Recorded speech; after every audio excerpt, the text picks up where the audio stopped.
சுபஹான மௌலுதில் ஒரு அருமையான ஒரு அடி.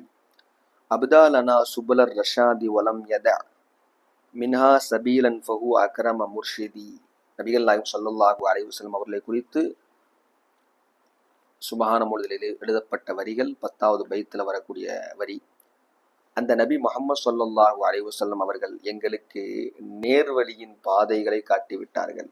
வலம் யத மின்ஹா சபீலன், அதிலிருந்து எந்த பாதையும் அவர்கள் விட்டு வைக்கவில்லை. ஃபஹுவ அக்ரம முர்ஷிதி, அவர்கள் நேர்வழி காட்டக்கூடியவர், மிகவும் சங்கையானவர் என்ற ஒரு அருமையான ஒரு வரியை சொல்லி தருவார்கள். அப்ப இந்த வரி எதனுடைய தாக்கம் என்று சொன்னால், அல்லாஹ் குர்ஆன்ல சொல்றான், லகத் கான லக்கும் ஃபீ ரசூலில்லாஹி உஸ்வத்துன் ஹஸனா, உங்களுக்கு நிச்சயமாக அந்த ரசூல் அல்லாஹ்வின் தூதரிடத்தில் அழகிய முன்மாதிரி இருக்கிறது என்று சொல்லி காட்டுவான்.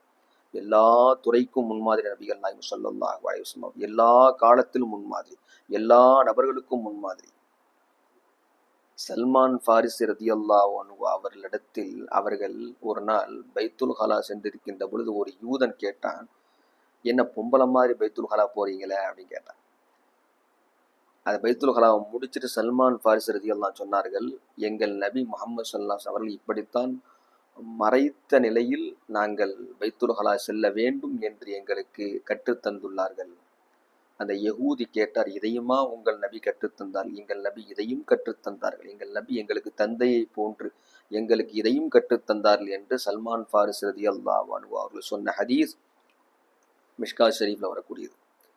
இப்படி நபிகள் நாயகம் ஸல்லல்லாஹு அலைஹி வஸல்லம் அவர்கள் எல்லா துறைக்கும் வழிகாட்டி என்பதை அருமையான முறையில் சுபஹான மௌலிதில் பதியப்பட்டுள்ளது.